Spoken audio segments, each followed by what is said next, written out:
हम 3 साल के बच्चों को कहते गुरुजी ये पैर पढ़ लो, खुद ऐसे खड़े हाथ बांध के। हाँ। अरे तुम पढ़ोगे तो वैसे ही झुक जाएगा। आपने जिनका नाम लिया वो आपको सोशल मीडिया पर हर मैसेंजर पे मिल जाएंगे, हर नोटिफिकेशन पे उनका संत रामपाल को पढ़ो। बिल्कुल। सनातन से कोई वास्ता नहीं, बिल्कुल कोई वास्ता ना? नहीं है। जिसका सनातन से वास्ता नहीं वो संत नहीं। बहन पर कोई विधर्मी अटैक करता है या स्वधर्मी अटैक करता है तो आपका कर्तव्य है कि आप योगी मोदी तरफ मत देखो, आप स्वयं इतने सक्षम हो कि ईट सीट बजा दो। अच्छा, विधर्मी गाय को क्यों हत्या कर रहे हैं? क्योंकि वो आपकी माँ है, इसलिए हत्या कर रहे हैं। आज गौ माता के नाम छोड़ दें तो गौ हत्या बंद हो जाएगी। गाय को 200 डिग्री टेम्परेचर का पानी ऊपर से डाला जाता है क्योंकि उसकी खाल आराम से उतर जाए। सबसे पहले उसके दोनों पैर तोड़े जाते हैं क्योंकि गाय बहुत पावरफुल होती है। उसके बाद उसकी आंख फोड़ते हैं, नेत्रों को भी खत्म कर देते हैं। जो कसाई लोग गौ हत्या करते हैं, जो कत्ल घर में होती है, उसकी ये सत्यता है। सबसे आखिरी में वो उस 2 पैर से जो पिछले वाले पैर बचते हैं उससे गाय को ऐसे उल्टी लटका देते हैं और जिंदा गाय की खाल उतारते हैं। गाय भी जिंदा है, उसकी खाल उतार रहे हैं। जैसे पूजा पाठ में ये कंपलसरी नहीं कि धोती कुर्ता पहन के आओ। हमें योग वर्क को आगे लाना है। वो अगर डिस्को थे की तर्ज पे हनुमान चालीसा करना चाह रहा है तो हनुमान चालीसा ही कर रहा है ना। हेलो फ्रेंड्स, आपका बहुत बहुत स्वागत है। स्वाति मैं वापस से आ गई हूँ और आज का जो हमारा शो है वो बहुत स्पेशल है क्योंकि बैकग्राउंड देख के आपको लग रहा होगा कि मैं कहीं और हूँ। हाँ जी, मैं कहीं और हूँ क्योंकि आज आप जिनके साथ मैं रूबरू होने वाली हूँ उनका नाम है स्वामी अरुणानंद गिरी जी महाराज, जो कि मॉरिशस से आए हुए हैं हमारे प्रदेश में और यहाँ पर 11 लाख शिवलिंग का, पार्थिव शिवलिंग का निर्माण करेंगे, जो कि 9 दिन तक 10 दिन तक प्रोग्राम चलने वाला है। ये मैंने आपको इंट्रो बता दिया, पर आज जो इस पॉडकास्ट में हुआ वो सुनना आपके लिए बहुत ज़रूरी है क्योंकि आज जब ये पॉडकास्ट हम लोग रिकॉर्ड कर रहे थे तो कई ऐसी बातें हैं जिन्हें मैंने पहली बार जाना। जैसे कि अगर मैं बात करूं गौ हत्या को लेकर, क्योंकि हम लोग सिर्फ एक शब्द पे ध्यान देते हैं कि गौ हत्या, पर गौ हत्या होती कैसे है और इसमें हमारी गौ माता को कितनी पीड़ा होती है। आज ये पॉडकास्ट करते समय मुझे समझ में आया, मेरे रोंगटे खड़े हो रहे थे। और भी कई सारी चीज़ें हैं आज इस पॉडकास्ट में हमने सुनी, कई ऐसा ज्ञान जो मैंने पहली बार सुना। हम शिव महापुराण को किस हिसाब से देखते हैं, क्या प्यार रूप में देखते हैं, वो हमें देखने को मिलेगा। साथ ही साथ आने वाले भविष्य में स्वामी जी क्या धारणा बनाते हैं हम लोगों को लेकर, या भविष्य में हमें कैसा जीवन जीना चाहिए, ये भी वो हमें बताएंगे। बाकी सनातन धर्म में लोग कैसे अपने बच्चों को दूर करते जा रहे हैं मंदिरों से और हमारे धर्म से, तो उन्हें कैसे पास लाया जाए, ये भी स्वामी जी ने हमें बताया। काफ़ी सारी ज्ञान की बातें हैं, ये छोटे से इंट्रो में नहीं आएँगी। इससे कहने के लिए आपको पूरा पॉडकास्ट देखना पड़ेगा। तो बने रहिए मेरे साथ द स्वाति शो पर।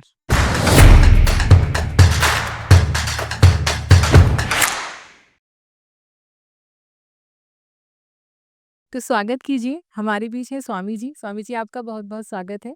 बिटिया बहुत सारा आशीर्वाद। ओम नमो नारायण। ओम नमो नारायण। ये श्रावण मास में आप जैसे गुरुओं का आशीर्वाद मिलना हमारे लिए बहुत सौभाग्य की बात होती है। और आज जब हम एक ही मंच पर बैठे हुए हैं और आपकी धार्मिक यात्रा के बारे में जब हम बात करेंगे, तो मुझे पूरी उम्मीद है कि मैं और मेरे व्यूअर्स हम लोग कुछ अच्छा सीखने का प्रयास करेंगे। तो शुरू करें हम लोग स्वामी जी? बिल्कुल बेटे। सबसे पहले मैं जो पूछना चाहती हूँ ये आपकी यात्रा के बारे में, क्योंकि जैसा कि हमने पहले बात की, आपने मुझे बताया कि शुरुआत आपने इंडिया से की थी, बट आज आपका आश्रम मॉरिशस में भी है। जी तो इसको लेके थोड़ा हमारे व्यूवर्स को आप बताएं। बेटे, हम संत जीवन में 7 वर्ष की आयु में आए हैं जी। और हमारे परिवार में 3 पीढ़ी से संत हैं। तो हमारे गुरु थे स्वामी बद्रीनारायण जी। जी। उन्होंने 7 वर्ष की आयु में हमको सन्यास की चादर उड़ा दी थी। तब से ही हमने फिर अपना घर द्वार छोड़ दिया और हम हरिद्वार चले गए। हरिद्वार चले गए। हरिद्वार से फिर हरिद्वार से आपका मॉरिशस का सफ़र कैसे रहा? हाँ बेटे, हरिद्वार हम रहे, तपस्या की। फिर 2022 में हमारा मॉरिशस जाना हुआ। अच्छा, अच्छा, अच्छा। फिर आपने वहाँ से सारा धर्म का, हमारे सनातन को लेके आपने इस चीज़ को आगे बढ़ाया और आज इसी दिशा में आप हर साल इंडिया में कहीं न कहीं, किसी न किसी स्थान पर पार्थिव शिवलिंग का निर्माण करते हैं। जैसा कि इस वर्ष आपने मध्य प्रदेश को चुना, हमारे प्रदेश को आपने चुना, तो ये हमारे लिए बहुत सौभाग्य की बात है। पर सबसे पहला सवाल जो कभी-कभी आता है, क्योंकि कई सारे शिव मंदिर हैं, शिवालय हैं, बड़े-बड़ी जगह हैं।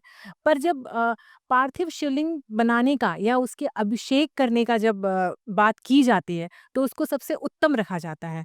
उसको मतलब ये मेरे मन में और मैं सोचती हूँ कि मेरे व्यूअर्स के मन में भी ये सवाल आता होगा कि पार्थिव शिवलिंग को कलयुग में इतना ऊपर क्यों माना गया है? थोड़ा ये बताइए। पार्थिव शिवलिंग का महत्व इसलिए है बेटे, जैसे मंदिर में हम जाते हैं जी, तो वहाँ प्राण प्रतिष्ठित एक विग्रह है। जी, यहाँ हम दर्शन करते हैं और आचारों के अनुरूप हम रुद्राभिषेक करते हैं। जी, जी, जी, यहाँ पार्थिव शिवलिंग हम भगवान के विग्रह का स्वयं निर्माण करते हैं जी। और वह पवित्र मिट्टी जलाशय से, नर्मदा तट से, जैसे मध्य प्रदेश में माँ गंगा हैं, हुँ, नर्मदा हैं, जी, जी। इनके पावन तट से वो मिट्टी आती है। और ऐसा कहा गया है कि नर्मदा के एक एक कंकर शिव शंकर के रूप हैं। जी, जी, जी, इसलिए पार्थिव शिवलिंग का नर्मदा अंचल में बहुत महत्व है। बहुत महत्व है। और इनका जो अभिषेक करने का महत्व है, जैसे कि मैंने कहीं सुना है कि एक पंचामृत होता है और एक पंचकव्य होता है। तो इसमें बताया जाता है कि पंचकव्य बहुत अच्छा, अगर हम उससे अभिषेक करते हैं, हाँ, तो फल की प्राप्ति बहुत अच्छे से होती बिल है। तो थोड़ा-सा पंचकव्य के बारे में हमारे व्यूअर्स को बताएँ। हुँ। पंचगव्य बेटे 5 अमृत है, गौमूत्र है इसमें, है ना? गोबर है, यह पंचगव्य आता है ना? और पंचामृत में दूध, दही, शहद, शक्कर, घी दोनों चीज़ से होता है। जी। विशेषकर पंचामृत से अभिषेक है। अच्छा, अच्छा। दूध, दही, शहद, शक्कर, घी से बाबा भोलेनाथ का रुद्राभिषेक है। और अगर हमें इस श्रावण मास में शिव की विशेष कृपा चाहिए है, हुँ, तो ऐसा ऐसा हो सकता है कि हम सोम जैसे अब कई लोग व्यस्त होते हैं महाराज जी, हुँ। और जिस दिन शिव सोमवार होता है, उस दिन अभिषेक नहीं कर पाते, तो क्या पूरे श्रावण मास में वो कभी भी अभिषेक कर सकते हैं जाके कहीं? संपूर्ण श्रावण मास में आप किसी भी दिन अभिषेक कर सकते हैं। श्रावण सोमवार बाबा भोलेनाथ का दिन है, इसलिए विशेष महत्व है। जी, जी, जी, जी। लेकिन आप किसी भी दिन बाबा का अभिषेक कर सकते हैं। महाराज जी, ऐसे मन में सवाल आता है आपकी बातें सुनने के बाद मेरे मन में कि हर किसी के कोई ना कोई इष्ट होते हैं, इष्ट देव होते हैं, तो आपके कौन है इष्ट देव? थोड़ा हमारे व्यूअर्स को बताएँ आप। हम सन्यासी बेटे शिव साधक हैं हम, है ना? शिव साधक। हमारे इष्ट शिव ही हैं। जी, जी, जी, जी। जितने भी जगत में सन्यासी हैं, वो सभी के साधक शिव हैं। शिव हैं। शिव, क्योंकि सन्यासी, हाँ, जो सन्यासी लोग होते हैं उनके साथ साधक शिव। बिल्कुल, बिल्कुल, बिल्कुल। स्वामी जी, हम जैसे आगे बढ़ें अपने सवालों को लेके, तो आध्यात्मिक जीवन की शुरुआत जब प्रेरणा मिलती है, तो कहीं न कहीं से प्रेरणा मिलती है, और आपने तो बहुत छोटे समय में, जब आपने बताया कि 7 वर्ष की आयु, जी हाँ, जी। तो आपको आपकी 3 पीढ़ियों से आपने जैसे बताया कि लोग थे। पर कहीं न कहीं मन में जब बचपन होता है, हम 3 या 4 साल के होते हैं, तो किसी को देख के हमारे मन में कोई प्रेरणा आती है। तो आपके मन में किसको देख के वो प्रेरणा स्रोत जागृत हुआ था? बेटे जैसे ब्राह्मण कुल में हमारा जन्म हुआ, जी, तो जी, जी। परिवार पूरा आध्यात्मिक था। जी, माताजी हमें बाल्यकाल से ही साधना में लीन कर दिया था। जी, जी, दैनिक पूजन देखते थे। जी, फिर जैसे मैंने बताया कि हमारे दादाजी संत थे, जी, उनके साथ हम धूने पे बैठते थे, जी। तो बाल्यकाल से एक ज्योत जगी। बिल्कुल, बिल्कुल। लेकिन स्वामी जी, एक सवाल जैसे मैं पूछूँ कि आजकल का जो हमारा समय चल रहा है, जहाँ आप तो शायद 1 से ज़्यादा भाई-बहन रहे होंगे। पर आज के समय में सनातन धर्म में ये चीज़ पीछे छूटती जा रही है। माँ-बाप बच्चों को इंग्लिश मीडियम स्कूल में तो पढ़ने भेजते हैं, बट उनको सनातन की शिक्षा देने में उन्हें बहुत शर्म महसूस होती है कहीं न कहीं।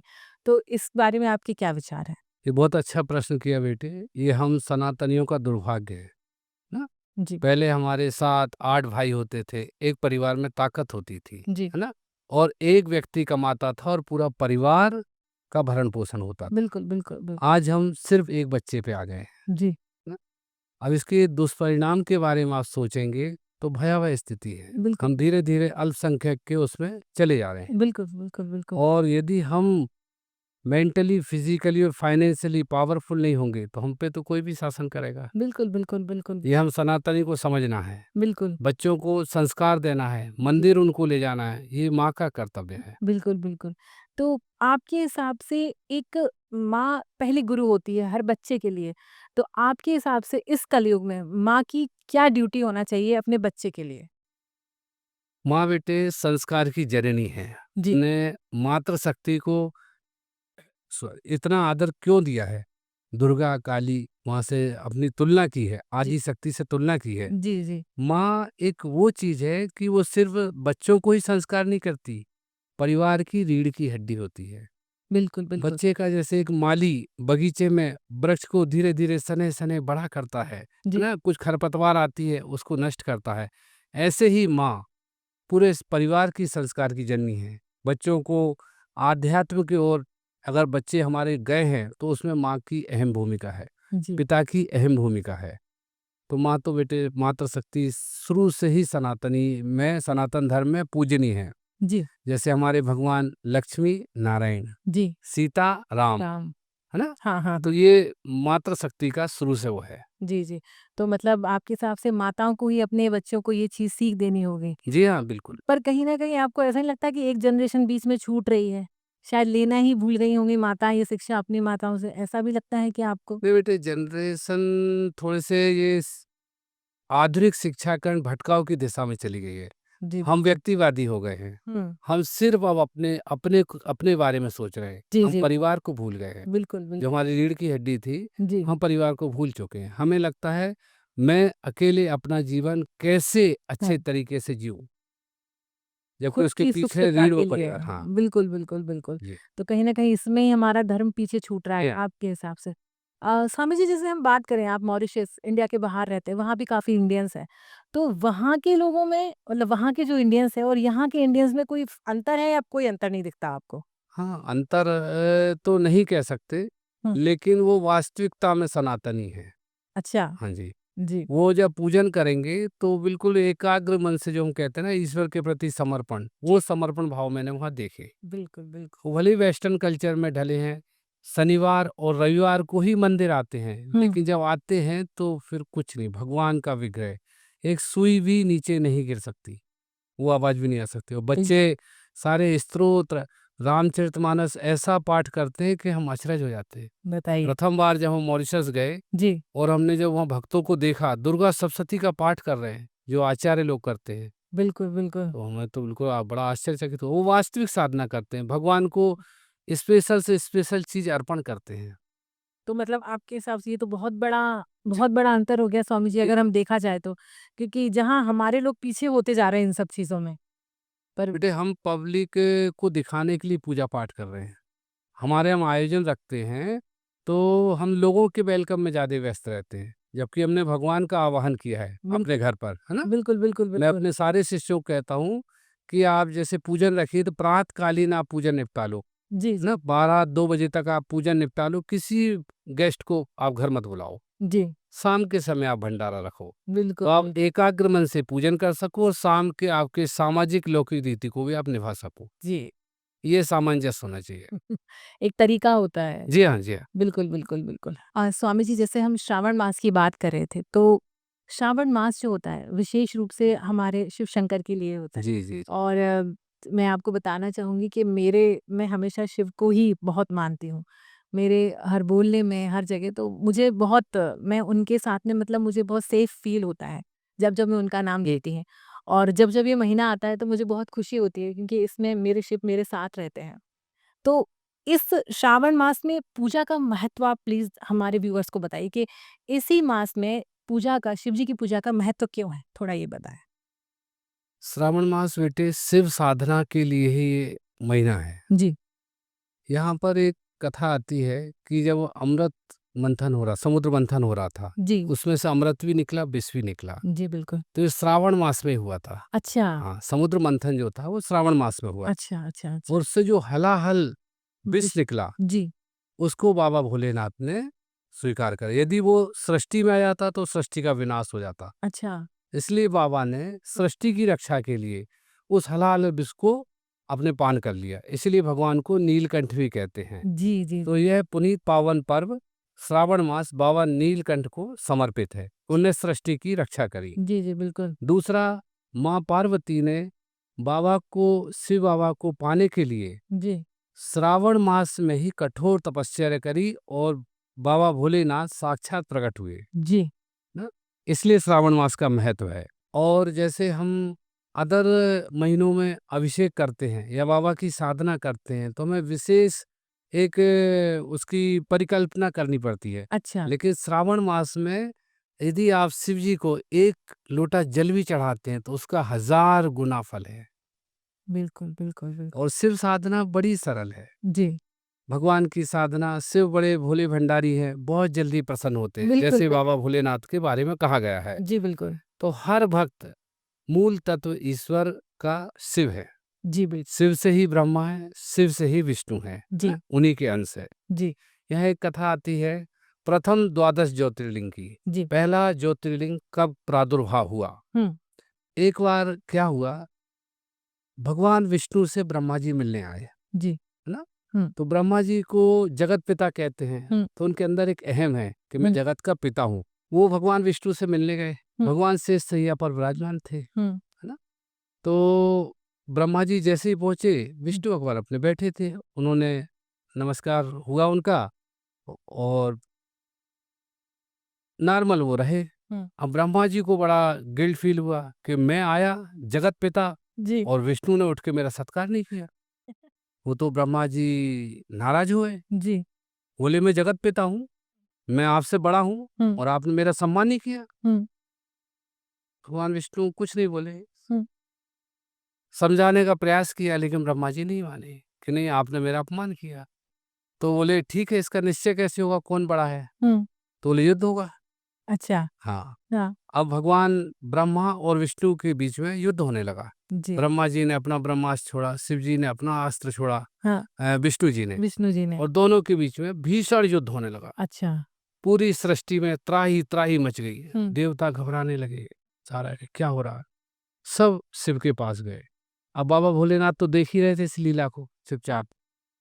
वहां फिर उन्होंने एक अग्नि स्वरूप में हुँ, अपना ज्योतिर्लिंग दोनों के बीच में समाहित कर दिया। अच्छा, अब दोनों शस्त्र वही उम, रगड़ मार रहे हैं लेकिन वो कुछ हो नहीं रहा कुछ क्योंकि बीच में शिवलिंग ज्योतिर्लिंग आ गया। अच्छा, अब ब्रह्मा जी और विष्णु दोनों आश्चर्यचकित हो गए कि क्या चीज है। हाँ, फिर ब्रह्मा जी ने कहा कि इसका पता लगाते हैं, है क्या, हाँ, क्योंकि उसका छोर पता नहीं चल रहा था, नीचे कितना था और ऊपर ऊपर क्या था। जी, तो ब्रह्मा जी ने कहा मैं जाता हूँ ऊपर, ऊपर, है हाँ, ना? आप जाओ पाताल लोक में, हाँ, पता करते हैं। हाँ, ब्रह्मा जी अपने हंस पे सवार होकर ऊपर जाने लगे। हुँ, जाते जाते चले जा रहे लेकिन उनको कोई छोर पता नहीं चला। हुँ, इधर विष्णु जी पाताल लोक में चले जा रहे, कोई हुँ, छोर ही पता नहीं चला। हुँ, इतने में केतकी फूल वहां से शिव जी की जटाओं से नीचे गिर रहा था। अच्छा, अब ब्रह्मा जी तो रहस्य में ही थे ही, ना, हर चीज को अपने पक्ष में करने के वो हाँ, शुरू से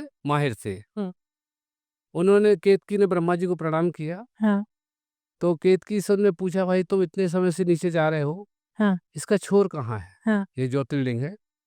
तो केतकी ने कहा मुझे भी नहीं मालूम। हाँ, तो ब्रह्मा जी ने कहा एक काम करो, हाँ, विष्णु और हमारे बीच में संवाद चल रहा है कि बड़ा कौन है, श्रेष्ठ कौन है। जी, तो तुम ऐसा करना हाँ, कि तुम जब विष्णु मिलेंगे तब बोल देना कि मैंने छोर पता कर लिया, है ना? ज्योतिर्लिंग का आसमान मैंने देख लिया कि जी, अंतिम क्षण वो कहाँ है। हुँ, और केतकी को बोल दिया कि मैं तुझे सत्ता दिला दूंगा, तू सब में पूजित होगा। हाँ, केतकी मान गए। हाँ, और जब विष्णु जी वहां से आए, दोनों का मिलन हुआ, ब्रह्मा जी जल्दी जल्दी आए हाँ, और बोला कि मैंने पता कर लिया, मैं हाँ, श्रेष्ठ हूँ, जगत पिता हूँ। हाँ, और केतकी को ने गवाह बना दिया। अच्छा, अब ये चीज शिव जी देख रहे थे, तो शिव जी को बड़ा क्रोध आया हुँ, कि ब्रह्मा जी झूठ बोल रहे हैं। हुँ, ब्रह्मा जी के 5 मुख हैं हुँ, हाँ, ना, शिव जी ने एक काट दिया, काट दिया। ये वहां से कथा है। अच्छा, फिर ब्रह्मा जी ने माफी मांगी शिव जी से। हुँ, विष्णु जी सत्यनारायण हैं, सत्य बोलने वाले, जी, उनने तो क्लियर बोल दिया कि नहीं मुझे नहीं पता चला। हुँ, इसलिए फिर विष्णु जी का ही महत्व रहा और अच्छा, ब्रह्मा जी को मानना पड़ा। इसीलिए ब्रह्मा जी का मंदिर कहीं नहीं, नहीं है, कहीं नहीं है कर चु मंदिर, कहीं नहीं, वो श्राप मिला था उनको, अच्छा, भगवान ने दिया था तुम अब पूजित नहीं होगे, तुम्हें बहुत सम्मान की लालसा है ना, हाँ, अब तुम पूजित नहीं होगे। अच्छा, लेकिन ब्रह्मा जी तो कहने लगे प्रभु हाँ, ये तो मैं मेरी कोई पूजा नहीं होगी तो मेरे कोई मानेगा नहीं। हाँ, फिर भगवान ने कहा ठीक है, जब हुँ, बहुत क्षमा याचना करी, विष्णु जी ने बोला प्रभु माफ कर दो, हाँ, तब भगवान ने इनको यज्ञ में स्थान दिया। जो भी हमारे यज्ञ होते हैं उसमें ब्रह्मा जी का स्थान होता है, उनके बिना यज्ञ संपन्न नहीं होते। इसीलिए ब्रह्मा जी को यज्ञ में ही स्थान यज्ञ मिला। में स्थान मिला। वैसे और कहीं मंदिर होता नहीं है, पुष्कर नहीं, जी मंदिर नहीं होता, ये बहुत प्राचीन काल का मंदिर है। हाँ, एक ही मंदिर है पुष्कर, हाँ, कई ब्रह्मा जी के मंदिर नहीं होते। अच्छा, सिर्फ़ एक ही जगह एक ही मंदिर है। जगह, एक ही।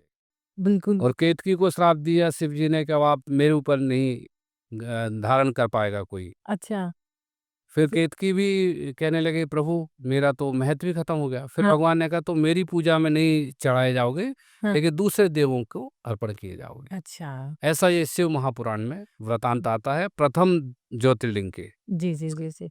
और जैसे हम 12 ज्योतिर्लिंग हैं जो हम्म। हमारे, तो इसमें पहली ज्योतिर्लिंग का कैसे, मतलब कि ये ज्योतिर्लिंग पहले स्थापित हुई थी, ऐसा कुछ है क्या? नहीं, शिव वही जो महापुराण में? अग्नि रूप में बताया वही प्रथम अच्छा, ज्योतिर्लिंग। वही हाँ, प्रथम और क्या ज्योतिर्लिंग 12 ज्योतिर्लिंग सम है। संपूर्ण है। उसके बाद जैसे हम श्रावण मास की बात कर ही रहे हैं, आपने हमें इतनी सुंदर कथा सुनाई। मन में सवाल आता है कि रुद्राभिषेक जो होता है, आखिर ये क्या होता है रुद्राभिषेक, जो श्रावण मास में हम करते हैं? थोड़ा उसके बारे में बताएँ।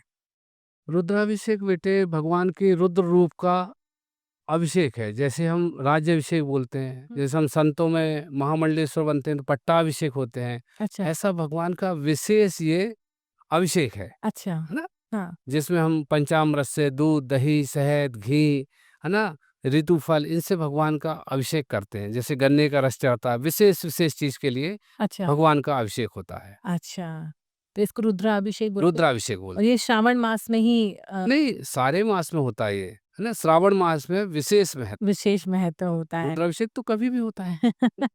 स्वामी जी, जैसे हम बात करें तो जो आपने 11 लाख पार्थिव शिवलिंग का रुद्राभिषेक 10 दिनों में किया, या पहले भी ये इस बार जो आपने संकल्प लिया है, जी, जी, जी। ये संकल्प आपने पहले भी लिया होगा। जी हाँ, जी हाँ। तो लगभग मतलब एक दिन में कितने पार्थिव शिवलिंग का निर्माण होता होगा, तब जाके 11 लाख जी, 11 लाख का निर्माण जी। करा? थोड़ा ये बताएँ आप।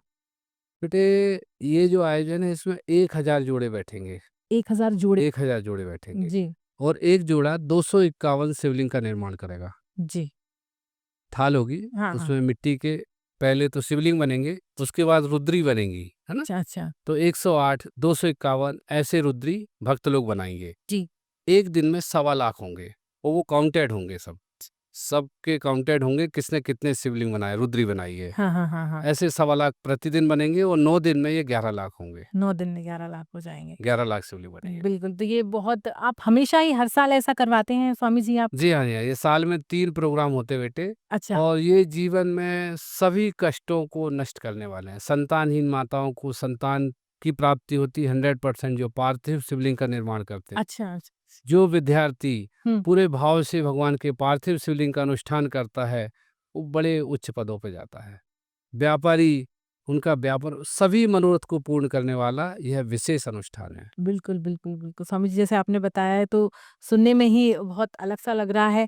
ऐसा नहीं है, मैंने भी कई बार बनाए हैं, जी। पर आप जैसे बता रहे हैं कि इतनी गिनतियों के साथ में, तो ये बहुत बड़ा 11 लाख शिवलिंग, पार्थिव शिवलिंग निर्माण बहुत बड़ी चीज़ हो रही है। अब आप जैसे मान लीजिए कोई अपने घर में है, मान लीजिए मैं ही हूँ, हम आपके जो प्रोग्राम है वहाँ नहीं आ पा रहे हैं, समय की कमी हो जाती है या कहीं हम बाहर हैं।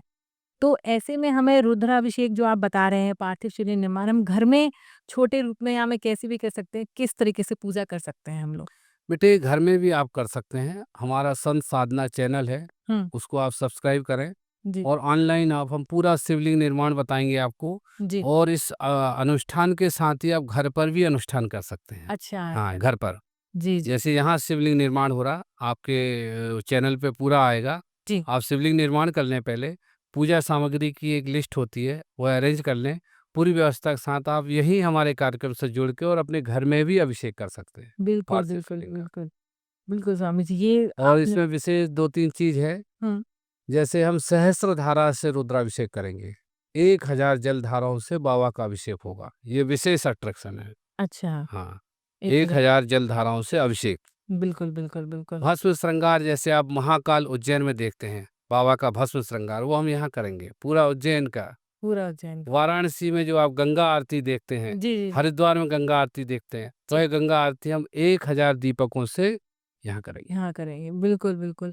जैसे आप बता रहे हैं तो स्वरूप सोच के ही बहुत बिल अच्छा लग रहा है सब। जी, महाराज जी, जैसे हम आप शिव महापुराण के बारे में भी बात हुई थी और आपने बताया था कि आप उसके लेके हम कुछ शिक्षा देंगे। तो मेरे मन में सवाल आता है कि कई लोग बोलते हैं शिव जी ने ये प्रसाद दिया, ये किया, ऐसा किया, वैसा किया। पर शिव महापुराण में भी किसी ऐसे भक्त का वर्णन है क्या? जो कि हमें समझा सके कि शिव भक्ति आखिर होती क्या है? शिव महापुराण में एक कथा आती चंचुला की। चंचला की।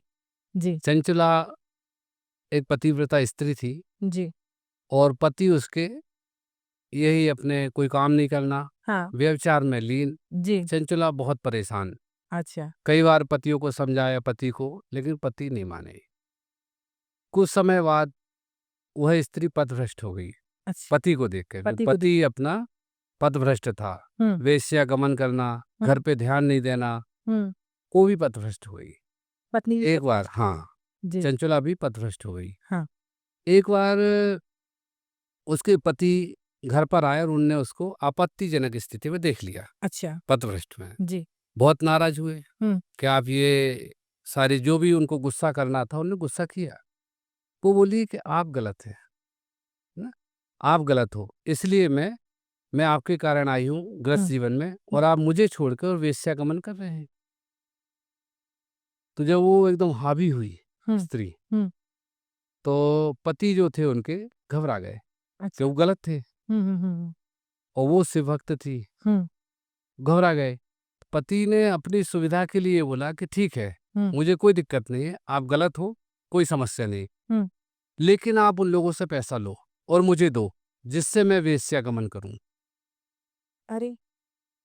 ये कहानी शिव पुराण की है, कथा अच्छा, चंचुला की। जी, अब चंचुला भी जब पथभ्रष्ट हो जाता है, उन्होंने कहा ठीक है, हाँ, ये चलता रहा हुँ, जीवन। एक बार कहीं शिव पुराण की कथा चल रही थी, अच्छा, चंचुला के कान में आया कि कोई आचार्य जी आए हैं और शिव पुराण की कथा सुना रहे हैं। हुँ, कथा में गई वो, हुँ, तो कथा में आचार्य जी ने बताया कि स्त्री को पतिव्रता होना चाहिए।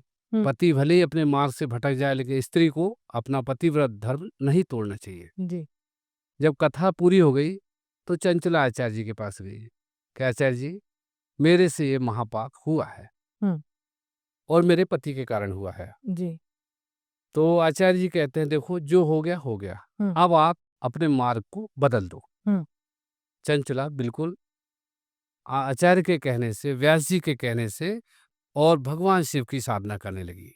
चंचला को उन्होंने पंचाक्षर मंत्र दिया शिव साधना के लिए, ओम नमः शिवाय मंत्र का जाप करने लगी और अपने धर्म के मार्ग पे चलते रही। मंदिरों में जाना, साधना करना, उसने पूरा अपना मार्ग बदल दिया। जी, महान तपस्वी हुई, सने सने उसका शरीर पूरा हो गया। अच्छा, जब पूरा हो गया तो इतनी बड़ी तपस्वी हुई, उसने शिव साधना करी कि उसको भगवान का सीधा रथ लेने को आया। अच्छा, हाँ, शिव महापुराण की कथा उसने सुनी, शिव साधना करी, तो भगवान का रथ उसको लेने को आया और माँ पार्वती की वो विशेष सेविका बनी। अच्छा, हाँ, माँ पार्वती के हुँ, दरबार में वो विशेष सेविका बनी।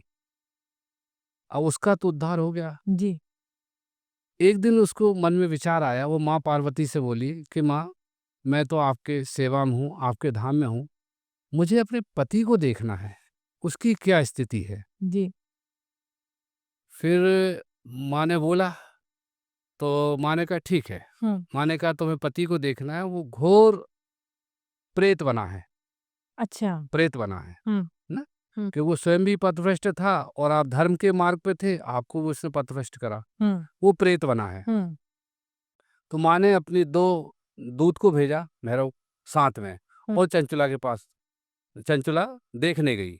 वो विंध्याचल के जंगलों में प्रेत बना था, अच्छा, विकराल शरीरधारी, और जैसे ही चंचला और वो गए हुँ, तो उसने हमला कर दिया। अच्छा, हाँ, फिर वह दूतों ने पकड़ा, हाँ, पकड़ा। हाँ, फिर उसने परिचय दिया, हुँ, मैं तुम्हारी पत्नी हूँ, ऐसा।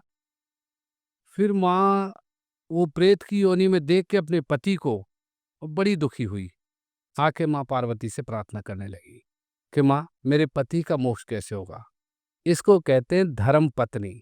बिल्कुल, अपना स्वार्थ नहीं देखा, वो पति था, जो भी उसके कर हों, लेकिन वो जब अच्छे पद पे पहुंची, भगवान के मोक्ष के धाम को गई, तो उसने अपने पति का भी कल्याण किया। बिल्कुल, बिल्कुल, फिर माँ ने कहा जैसे तुमने शिव पुराण की कथा सुनी है, उसी अनुसार इनका भी मोक्ष होगा। अच्छा, फिर विशेष कथा उस प्रेत को सुनाई गई शिव पुराण की, अच्छा, और भगवत कृपा हुई और वह प्रेत आत्मा भी भगवान के धाम को पहुंची, दोनों पति पत्नी। बिल इसीलिए हमारे शास्त्रों में पत्नी को धर्म पत्नी बोला है।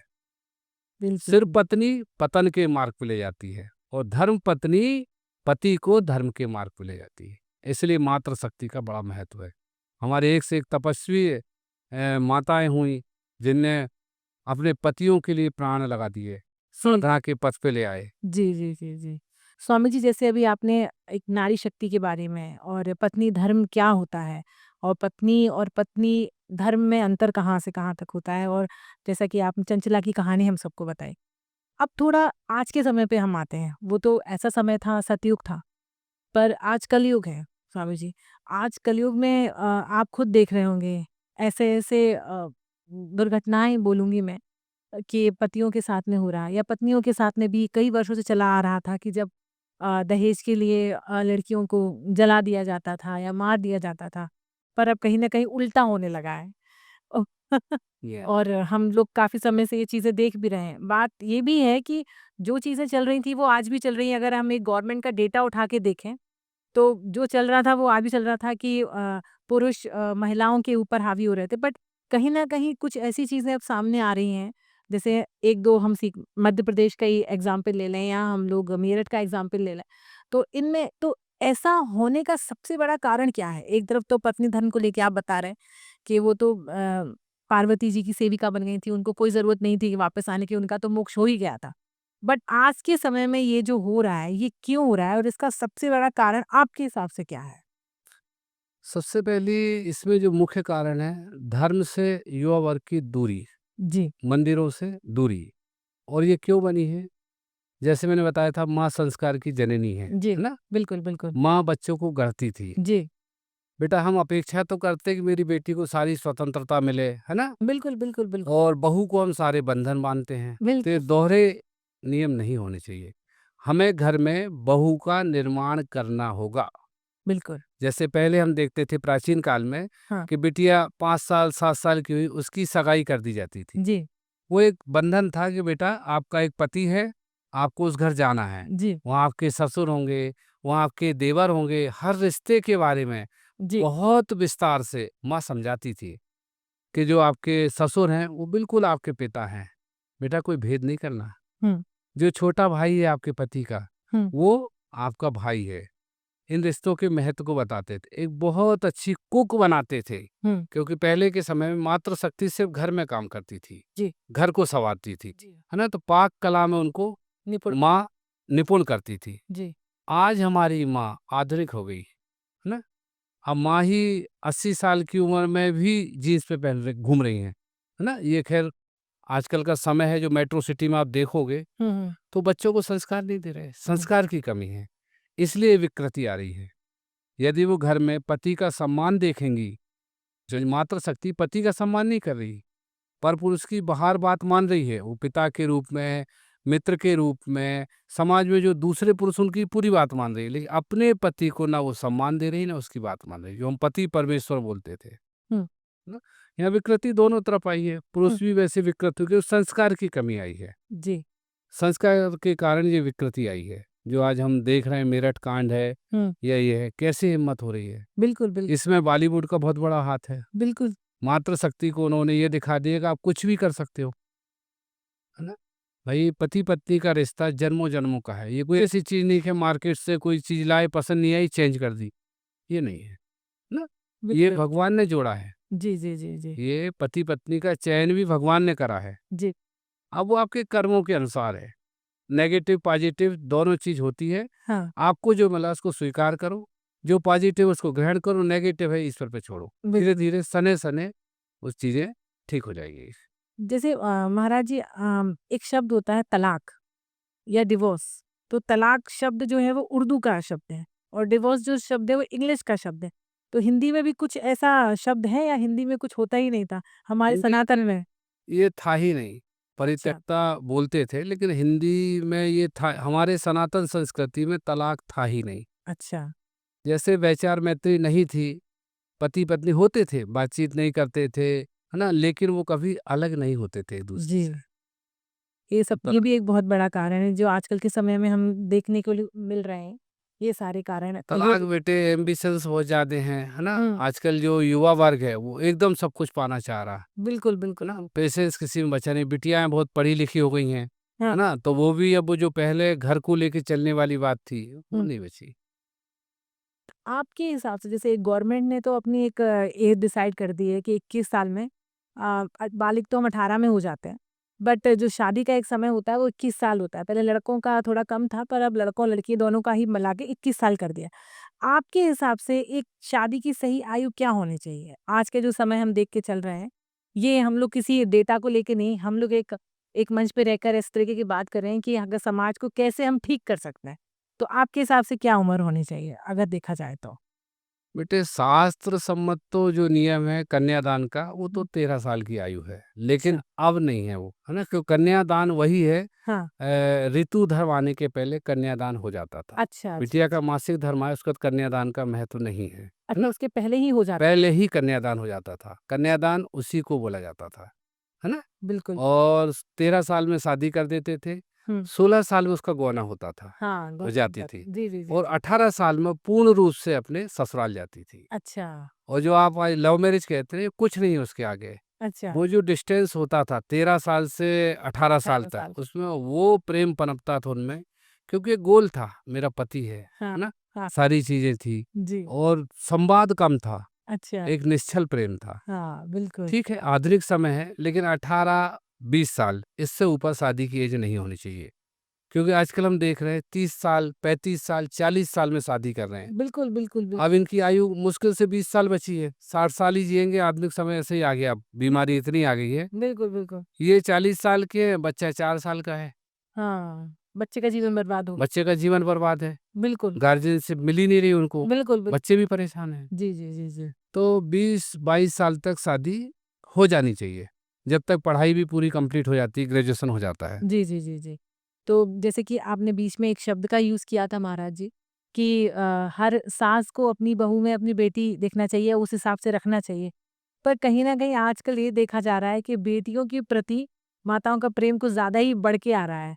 तो मेरे दिमाग में कभी-कभी एक सोच आती है आपकी बात कि मेरे हिसाब से लड़की को विदा होके नहीं जाना चाहिए, लड़के को विदा होके ससुराल जाना चाहिए। बेटे देखो, विदा तो दोनों होते हैं। जी। आज के समय में लड़की विदा नहीं होती, लड़का ही विदा हो रहा है ना? क्योंकि परिवार लड़के का ही छूट रहा है, और जो विकृति समाज में आ गई है, हुँ। यहाँ ये कटु सत्य जो है, किसी पुरुष से स्त्री को तकलीफ नहीं है। स्त्री को तकलीफ सिर्फ स्त्री से है, वो सास के रूप में हो, नंद के रूप में हो, है ना? आप दोहरा चेहरा रख रहे हैं। बिल्कुल। बेटी को तो आप ये चाह रहे हैं ससुराल में सिर्फ पति हो, हुँ। हैं, सास-ससुर हों, बुड्ढे हों, है ना? और वो आप ऐसा घर ढूँढ रहे हैं, हाँ। है ना? कहीं-कहीं तो तो वो महाराज जी मैं बताना चाहती हूँ हमारे जान-पहचान में कई लोग ऐसा घर ढूँढते हैं जहाँ सास-ससुर ही ना हो। हाँ, आप ये कर रहे हैं, तो वो बहू भी तो उसी कल्चर से आ रही, उसको भी तो वही शिक्षा दी है, जो बहू आपके घर में जो बेटी आ रही, जी, आप ऊपर से तो कह रहे हैं हमारी बहू तो बेटी के रूप में है, लेकिन उसको जी। अंतरात्मा स्वीकार नहीं कर रहे। बिल्कुल, बिल्कुल। वो यंग बच्चा अपना जीवन जीना चाहता अपने पति के साथ, आप उसको घूंघट डाल के समाज में लाने चाह रहे हैं, क्यों जी? बिटिया को तो आप आधुनिक पोशाक पहना रहे हैं, बिल्कुल, ठीक है, आप वेस्टर्न मत हो, हाँ। लेकिन इतना भी पाबंदी उस बिटिया को मत लगाओ, वो तो पूरा घर-द्वार छोड़ के आई है, बिल्कुल, उसे प्रेम चाहिए, है बिल्कुल। ना?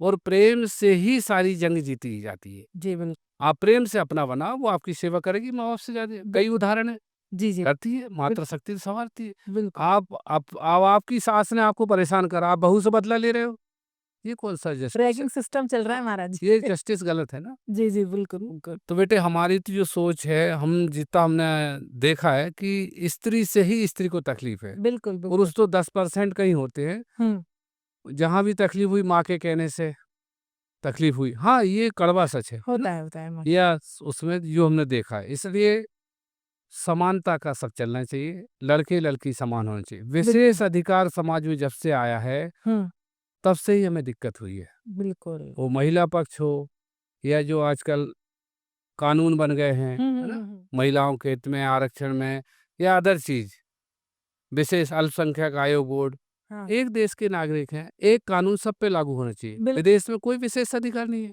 अच्छा, इस विशेष अधिकार ने ही हमारा पतन कर दिया है। बिल्कुल, एक आदमी को तो आप अल्पसंख्यक समझ के सारी सुविधा दे रहे हैं, बिल्कुल। है ना? हाँ, और दूसरा आदमी परेशान है, टैलेंटेड है। हुँ, तो ये विशेष अधिकार नहीं होने चाहिए। विदेश में से डाइवोर्स होता है बेटा, हाँ, तो स्त्री आवेदन देगी तो तुरंत हो जाएगा, हाँ, पुरुष देगा तो तुरंत हो जाएगा। अच्छा। समान अधिकार है। हुँ, यदि पत्नी ने पुरुष को हिट कर दिया और उसने कंप्लेंट कर दी कि मेरी पत्नी ने मुझे प्रताड़ित करा, तो हाँ। पत्नी के पासपोर्ट वासपोर्ट सब जब्त हो जाएंगे, बाहर ही नहीं जा सकती देश से। अच्छा। हाँ जी, यहाँ इंडिया में तो एलिमनी का भी एक नया खेल है महाराज। ये तो बहुत बड़ा बेटा एलिमनी जो है, खैर ये सामाजिक मुद्दे हैं इस पे। हाँ, सबसे ज्यादा जो तलाक करा रहे हैं यही करा रहे हैं। एलिमनी। हाँ, एलिमनी, क्योंकि उसको मालूम है हुँ, कि 2 साल में वो एक बच्चा कर लेगी बिटिया, और अपने उसको जाना है, स्वतंत्र अपनी लाइफ जीना बिल्कुल। है ना? हुँ। क्योंकि वो ऑलरेडी इतनी लाइफ इंडिविजुअल जी के आ जाती है, तो हुँ। वही जीवन जीना चाहती वही जीवन जी है ना? बिल्कुल, बिल्कुल, 35-40 साल में वो बिटिया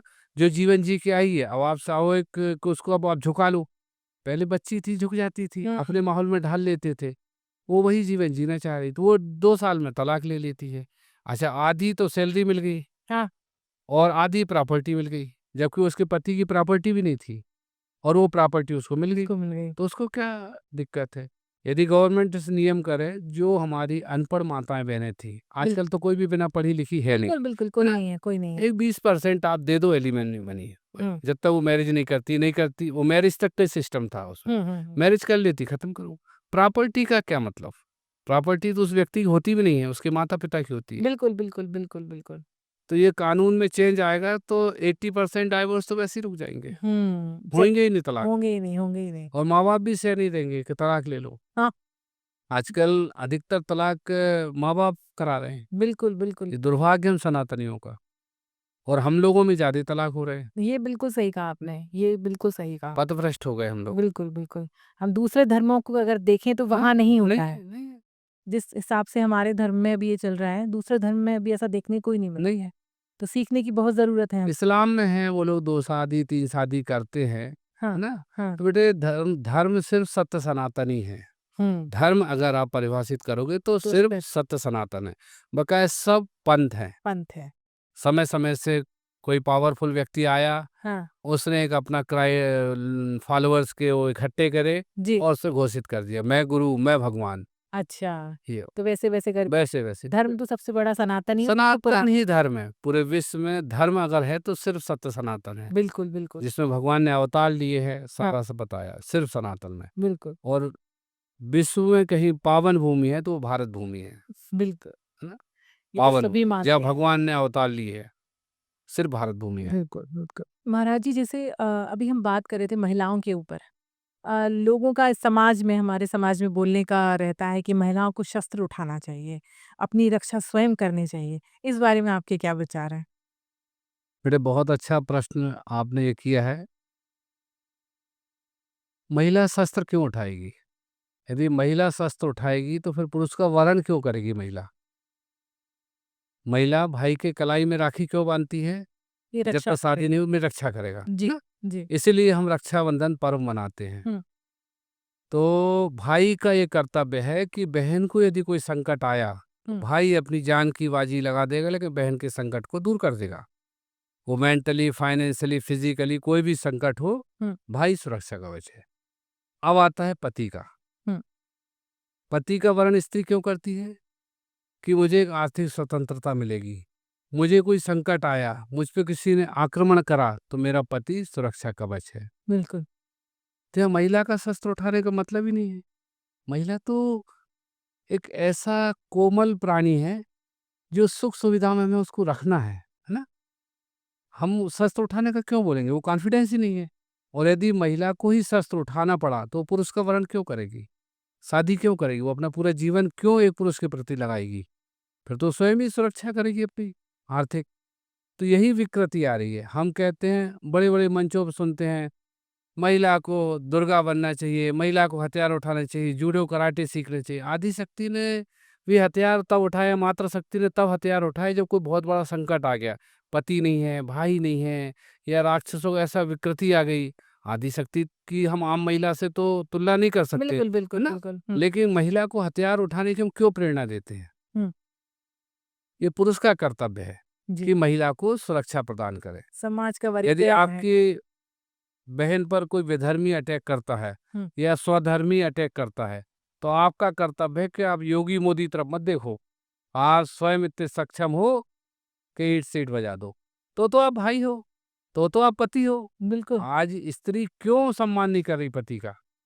या क्यों, वो कारण यही है क्योंकि ना तो आप उनको कोई सुरक्षा प्रदान कर पा रहे हो, है ना, आर्थिक, मेंटली, फाइनेंशियली। पुरुष वर्ग बिल्कुल नपुंसक हो गया हमारे, खासकर हिंदुओं में, हिंदुओं है में ना। विशेषकर।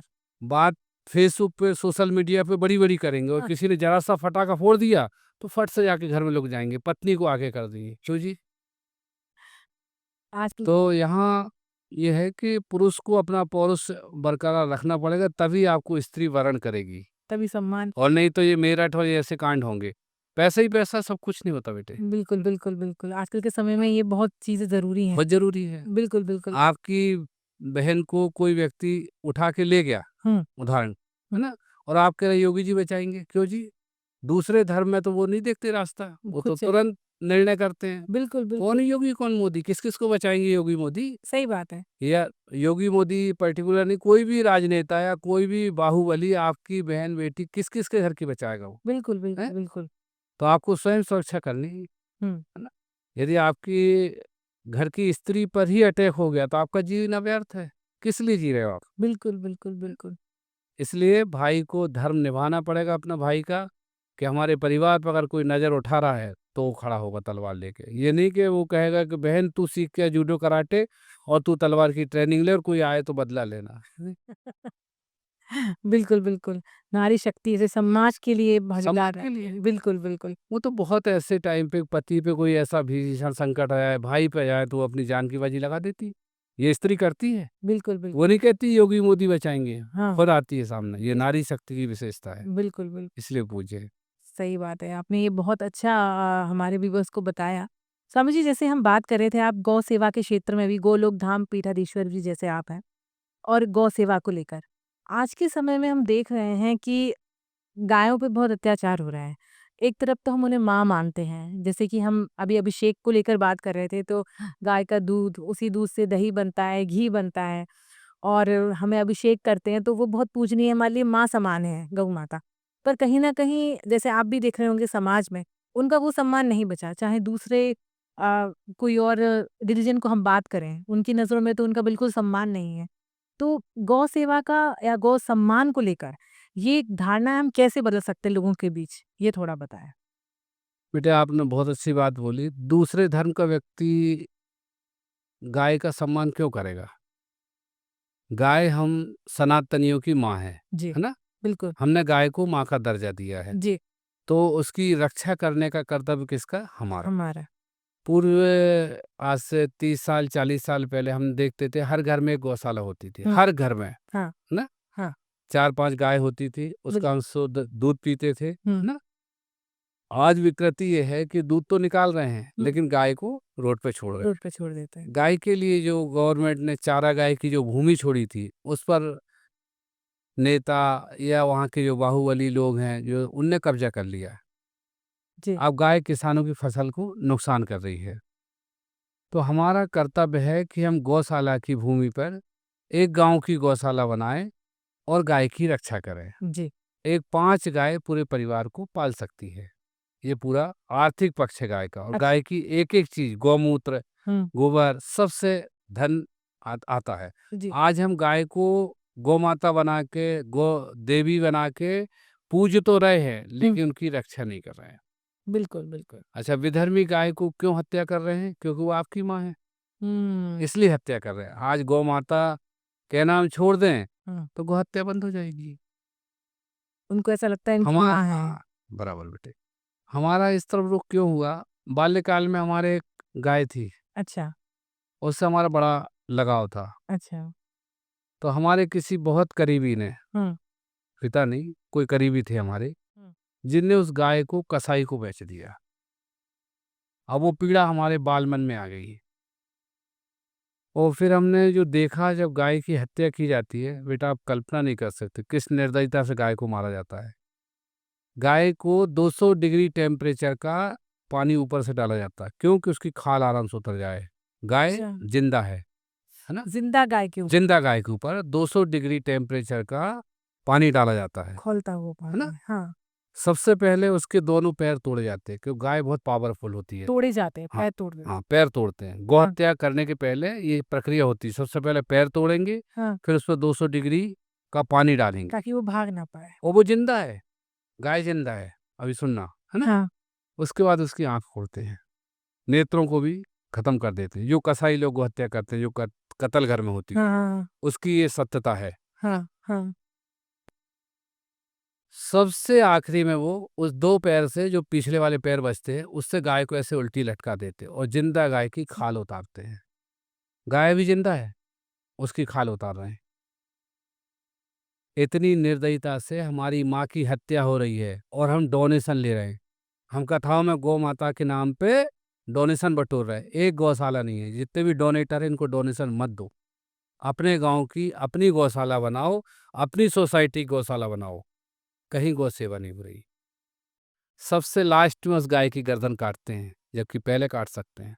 हाँ, इतना जघन्य अपराध एक प्राणी पे, गाय पे, आप कल्पना कर सकते हो। वो आपको आशीर्वाद देगी जिसमें 33 कोटि देवी देवताओं का वास है। इस प्रकार गौ हत्या करते हैं और सबसे बड़ा दुर्भाग्य हमारा है कि भारत गौमांस का सबसे बड़ा निर्यातक है। जी, बिल्कुल। हम्म? बीफ बोलते हैं उसको, बिल्कुल।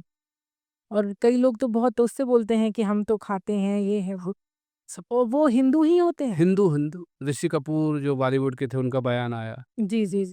कई बॉलीवुड और विदेशों में सनातनी भी खा रहे बेटे। जब उन्होंने वहाँ देखा, हुँ, उनने क्या करा, वो नंदी का मांस खा रहे, बैल का।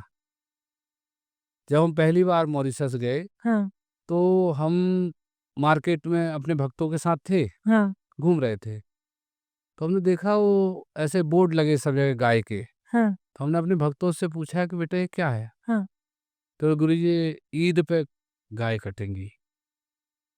हमारे तो अश्रुधारा बह गई। फिर हमने वही संकल्प लिया कि बेटे हम तो गए 15-20 दिन के लिए थे, हुँ, हमने संकल्प लिया कि हम यहाँ पर गौशाला खोलेंगे। और उसमें हम दूसरे धर्म के लोगों को दोष दे रहे हैं, ये नहीं, हम हत्यारे हैं सनातनी, गौ बिल्कुल, माता के हम बिल्कुल। हत्यारे हैं। उनके लिए तो एक पशु है, उनके लिए माँ वो नहीं तो है। सारे ही खाते हैं। उनके धर्म में गाय को 33 कोटि देवता का वास नहीं हुँ, है ना। हाँ, उनके धर्म चिन्हों की रक्षा करते हैं। हम नहीं बोलते। आज संतों पे कोई भी कोई टीका टिप्पणी कर देते, क्यों सनातनी नहीं बोलते। पहले आप देखो, जो लोग फंसे हुए हैं वो कोई संत नहीं थे, कथाकार थे। अब रामपाल कौन से संत हैं, जी, है ना। बिल्कुल। हुँ, और भी जो तथाकथित हैं, मतलब कोई सन्यासी नहीं था। जी।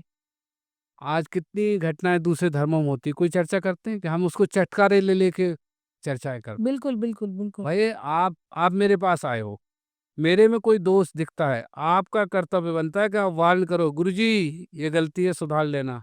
बिल्कुल, बिल्कुल। आपका अधिकार बनता है कि आप पैर पूज रहे हो ना, तो आप हुँ, सिर पूजने का अधिकार भी रखो। बिल्कुल, बिल्कुल। जब कोई चीज़ छोटी होगी, आप वहीं दबा दोगे, हुँ, तो ये बड़े बड़े जो कांड हो गए ये नहीं होते। जी। से हम देते हैं। जी, जी, जी। हम अपनी मातृशक्ति को क्यों आश्रम में छोड़ के आ रहे।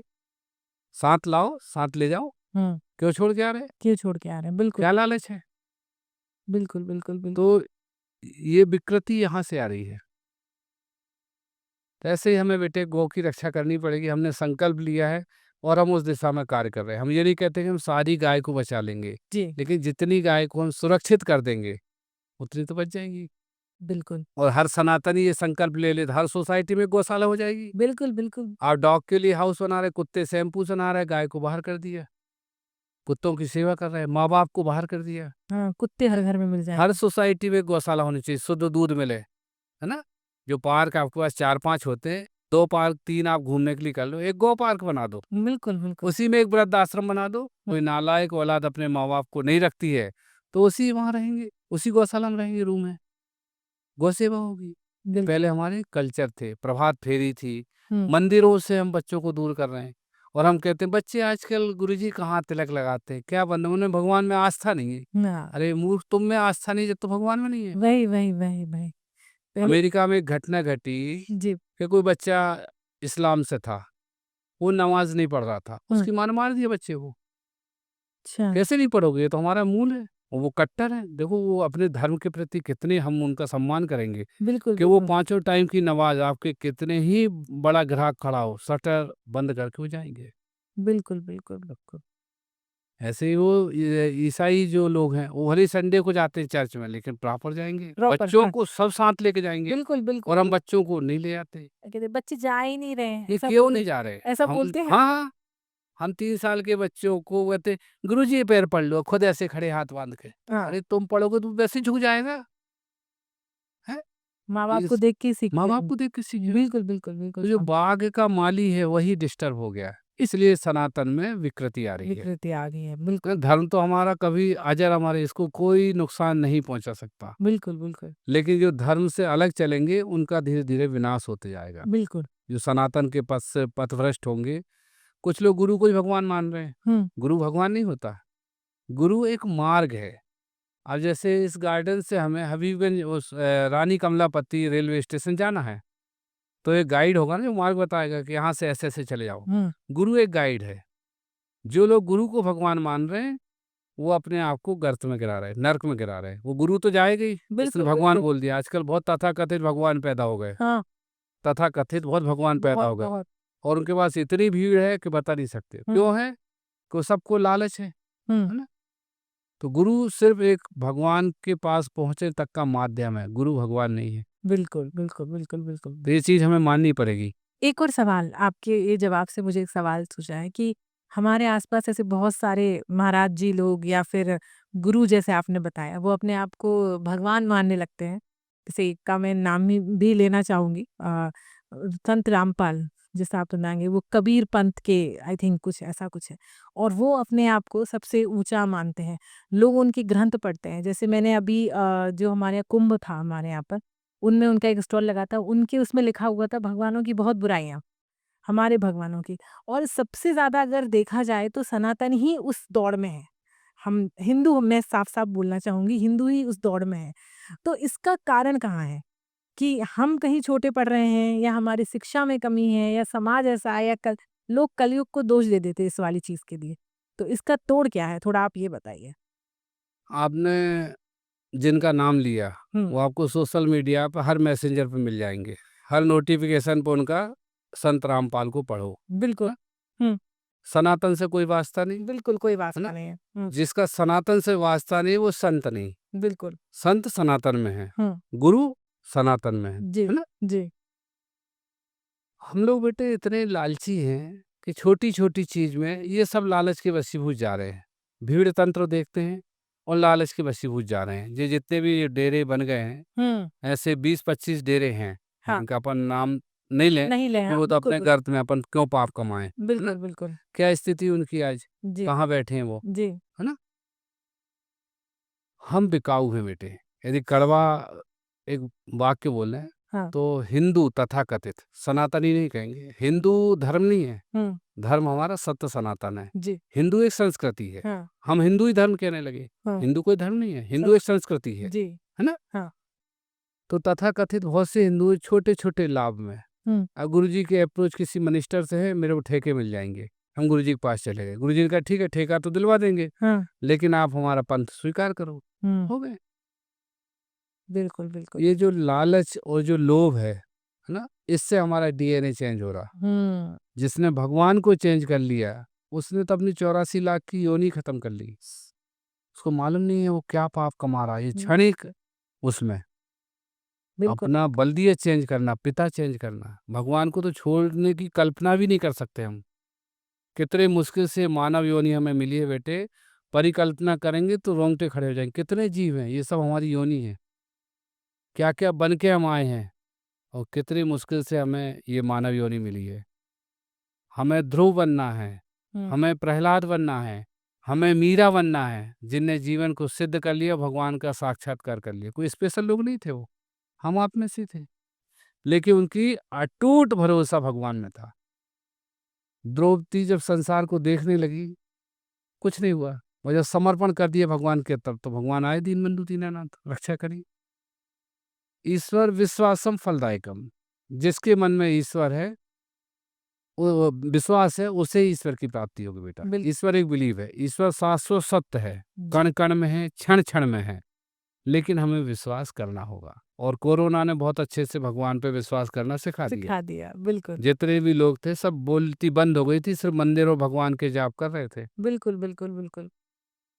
तो ये तो तो बेटे ये तो कालनेमी हुए हैं, हुँ, हिरणाक्ष हुए, है ना, रावण हुए, ऐसे बाहुबली जो हुए जिनने भगवान के अस्तित्व को अस्वीकार करा, हुँ, उनका हश्र भी आपने देखा। बिल्कुल, बिल्कुल। और इसको देख के अगर हम नहीं सीखते हैं हुँ, और हम छोटे छोटे लालचों में हुँ, धर्म चेंज करते हैं या गुरु को भगवान मानते हैं, तो हम तो बेकार है, हमारा विनाश है। बिल फिर वही 84 फेरे में जाना हमको। बिल्कुल, बिल्कुल। स्वामी जी, आपने इतना कीमती समय हमारे साथ में दिया और इतना अच्छा ज्ञान दिया।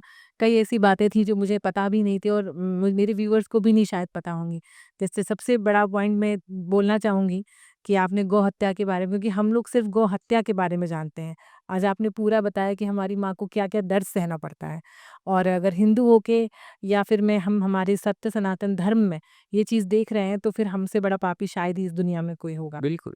जाते-जाते एक आखिरी प्रश्न मैं आपसे पूछना चाहूँगी कि आने वाले भविष्य से आप क्या चाहते हैं? और हम जैसे लोगों से आप क्या चाहते हैं? एक बार ये बताएँ।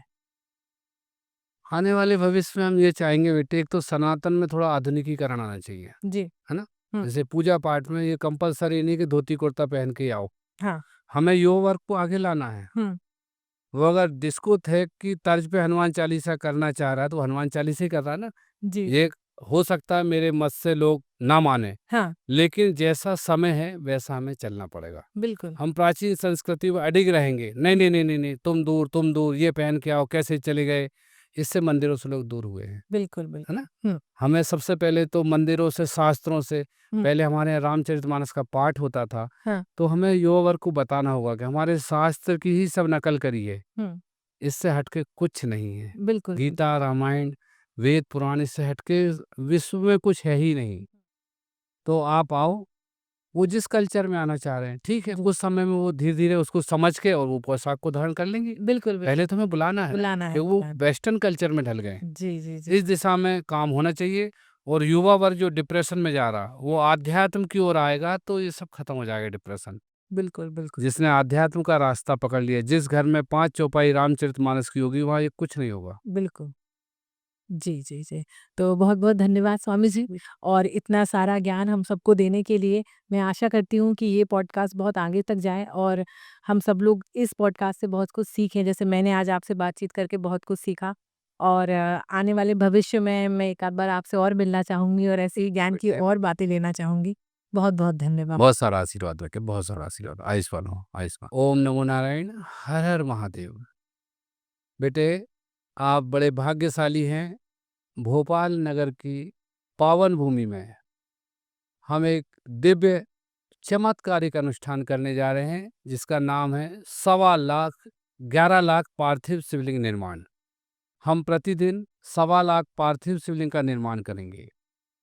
हम आपको आह्वान करते हैं, अधिक से अधिक संख्या में आप इस कार्यक्रम में पधारें। यह आपके जीवन के सभी कष्टों को दूर कर देगा, यह शिव कृपा से हमारा पूर्ण विश्वास है। यह कार्यक्रम 1 बजे दिन में शुरू होगा, जिसमें पार्थिव शिवलिंग निर्माण चलेंगे 3 बजे तक। आधे घंटे का अल्पविराम है, फिर रुद्राभिषेक होगा, संगीतमय रुद्राभिषेक होगा। संगीत के साथ वेद की ऋचाओं से बाबा का रुद्राभिषेक होगा, श्रृंगार होगा। 6 बजे तक यह अभिषेक चलेगा। 6 बजे के बाद हम बाबा का भस्म श्रृंगार करेंगे। जैसे आप उज्जैन महाकाल में भस्म का श्रृंगार देखते हैं, वैसे ही हम भस्म श्रृंगार करेंगे। तत्पश्चात पूर्णाहुति पर हम रात्रिकालीन 7 बजे 1000 दीपों से महाआरती करेंगे। मंच से आचार्य लोग आरती करेंगे, आम भक्त अपनी थाल से आरती करेंगे। अद्वितीय, अविश्वसनीय यह महाआयोजन आपके अपने नगर में हो रहा है, जिसमें किसी प्रकार का कोई चंदा नहीं लिया जा रहा। सिर्फ एक रजिस्ट्रेशन राशि हमने रखी है, मात्र 251 रुपये, जिससे आपकी उपस्थिति कन्फर्म हो सके।